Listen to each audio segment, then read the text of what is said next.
E aí, gente, tudo bem?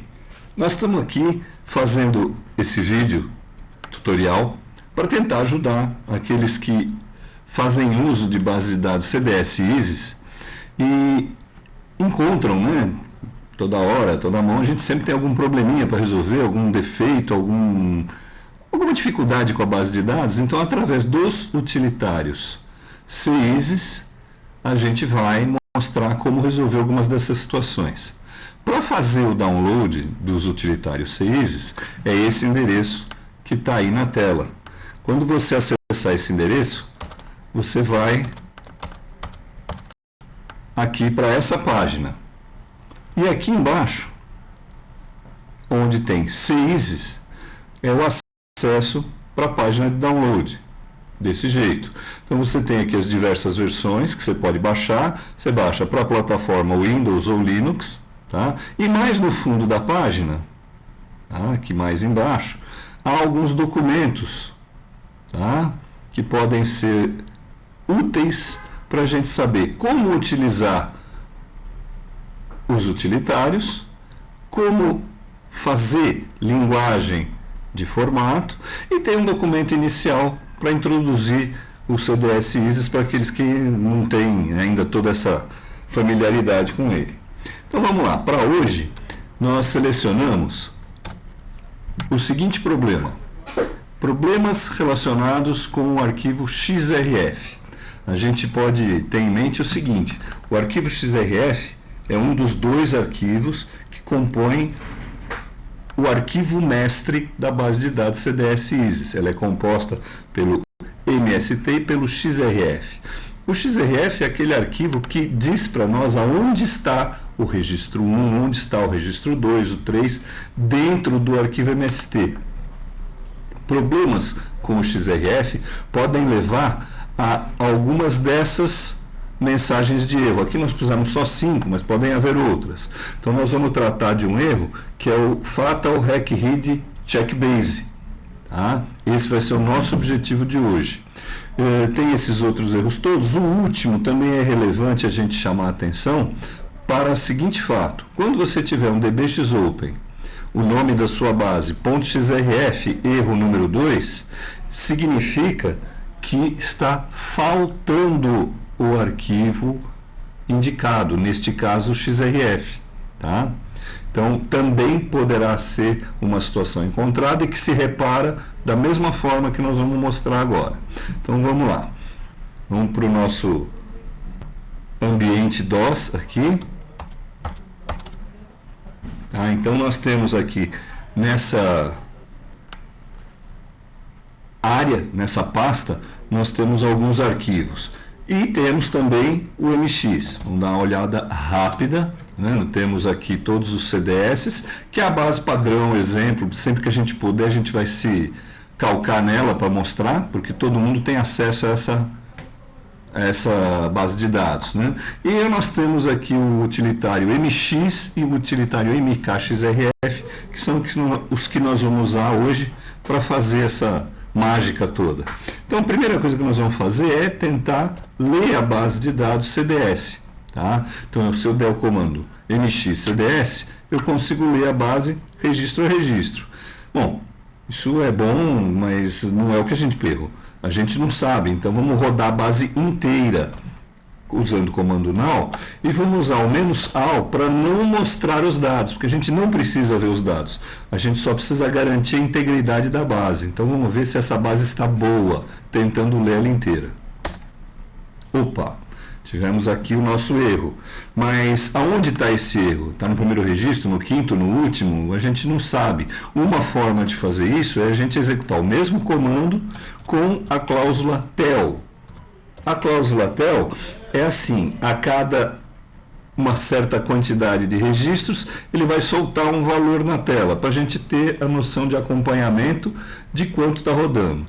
Na nossa base CDS, que tem 150 registros mais ou menos, a gente pode ir de 1 em 1. Mas se eu tivesse uma base aí com 10.000 registros, eu podia fazer esse comando tel valendo 1.000 e na região onde está o defeito. Então vamos ver aqui, no caso do CDS, como é que é isso. Opa, o erro deu após o registro 119. Então vamos comprovar isso agora de outra forma. Vamos ler a base, iniciando a nossa leitura a partir de from o registro 119. Então vamos lá. O registro 119 está legível e realmente o 120 é o que está com defeito. Na verdade, saber que é o 120 ou não é importante para quê? Apenas para o seguinte: pode ser que depois da correção a gente perca os dados desse registro com defeito. Então é interessante saber só para isso.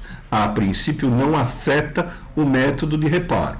Então vamos ver se a frente dele tem mais algum defeito. Então eu sei que o 120 está com defeito, vamos ler do 121 em diante. Tá? Então parece que está tudo em ordem. Vamos fazer aqui o now menos all para ele ler tudo do 121 em diante. A parte final da base está boa. Então estamos bem, é só um registro que está com defeito. Vamos lembrar que a gente não precisa fazer essa busca exaustiva dos registros com defeito, que pode dar um trabalhão, demandar muito tempo, mas ter noção de onde está o defeito é bom por causa da possibilidade de perda de dados. Primeira coisa que a gente faz sempre, um backup da base de dados. Por quê? Porque está com defeito, já não funciona, porque a gente pode cometer algum conserto, algum reparo que dê uma perda muito grande e que não seja a melhor solução. Então vamos lá. Por via das dúvidas, nós vamos fazer um copy do CDS. O que? Tudo? Nada? Não, vou copiar só 2 arquivos, que é o que a gente vai mexer. O CDS MST, que eu vou gravar como CDS reserva MST. E vamos fazer a mesma coisa com o XRF.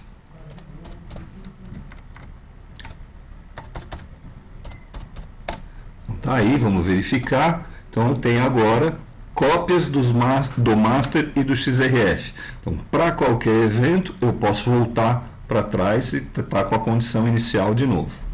Então vamos lá. Para fazer o conserto, agora que nós já temos a cópia, a gente vai lançar mão do comando mkxrf. Tá? Esse comando, o que ele faz para nós? Vamos ver aqui o help online dele. Ele te pede para indicar o nome de uma base de dados na chamada.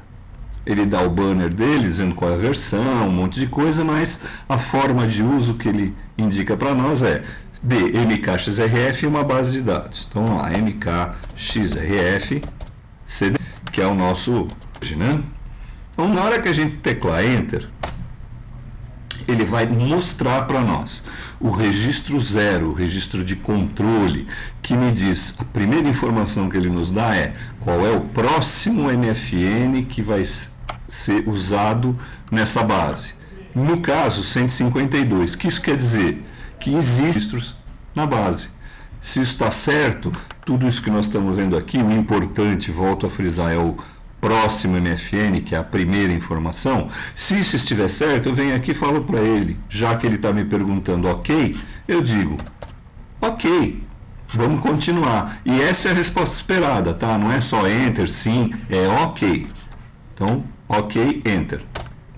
Então, ele rodou, fez uma execução, mostrou para mim bloco 10, 20, 30 com o número de registros e tal, e foi evoluindo até chegar no último registro como esperado. E falou, fim do mkxref. Então, deve estar reparada a base de dados. Vamos dar uma olhadinha como isso ficou em termos de diretório. Está aqui. Então, o XRF está com 1024 e está datado aqui, a hora foi atualizada. Por quê? Porque o XRF foi reescrito. Nota que o CDS-MST está com outro horário. Por quê? Porque o MST era daquela hora e não foi mexido. Se a gente voltar para ver no diretório original, o MST e o XRF eram do mesmo horário. Tá vendo? 11h27 os dois. Após o reparo, foi muito rápido. Após o reparo, o XRF é mais novo do que o MST, sem problema. O horário não precisa estar absolutamente alinhado entre os dois, porque precisa ver a coerência entre os arquivos. Agora vamos ver se a base está legível novamente. Como é que a gente fez isso antes? Fazendo mxcds now -all. Esse teste para nós vai ser o suficiente. Opa! Conseguimos aqui uma recuperação completa. No seguinte sentido, não está parando em lugar nenhum. Mas será que aquele registro 120 foi perdido ou será que não? Então vamos ver. A gente pode fazer um mxcds from 119 de novo, para repetir a experiência, o registro continua lá, e o 120. Oh, que bom, não perdemos os dados do 120. E está recuperado, a base está consertada. Como de costume, uma vez feito um reparo desse tipo, é sempre recomendável a gente reindexar a base de dados. No nosso caso, nós vamos usar o utilitário mx para fazer essa ação. Como é que eu vou operar? Em seguida, uso a cláusula fst igual a arroba e o nome do arquivo que eu vou usar, que no nosso caso é o cds.fst. Absolutamente, por ser o mesmo nome, eu poderia até omitir esse cds.fst, para simplificar o comando. E aí eu uso o fullinv. Fullinv é uma cláusula de CISES que diz assim para o CISES: reindexa a base inteirinha, direto e reto, sem parada, sem esperar mais nada. E qual é o nome do arquivo invertido que vai ser gerado? Vai ser CDS também. Se eu quiser acompanhar o progresso dessa inversão, eu posso colocar um fator de TEL. Vamos dizer aqui que eu coloque 10, base com 150. Ele deve me dar aí 15 linhas conforme ele lê a base. E depois, a cada 15 chaves extraídas, também ele vai me dar uma sinalização de quantidade. Vamos rodar isso. Tá? Fez a leitura, carregou as chaves, está carregando. Acabou. Então, o que nós temos agora? Agora nós temos a nossa base refeita. Pode ver que de um horário após as 11h57, 55, né, que foi quando a gente corrigiu o XRF. O arquivo invertido, que são aqueles 6 arquivinhos, CNT, IFP, L01, L02, N01, N02, foram reconstruídos e agora a base está absolutamente operacional novamente. Isso, vamos lembrar e vamos frisar, nós relacionamos pelo menos 5 erros que podem estar relacionados com o XRF. A maneira de fazer o reparo para todos eles é a mesma, ao comando mkxrf, mais o nome da base. Indicar que está tudo ok, caso esteja, e ser feliz aparentemente, né? Então, para hoje, era isso. Muito obrigado. Vamos em frente.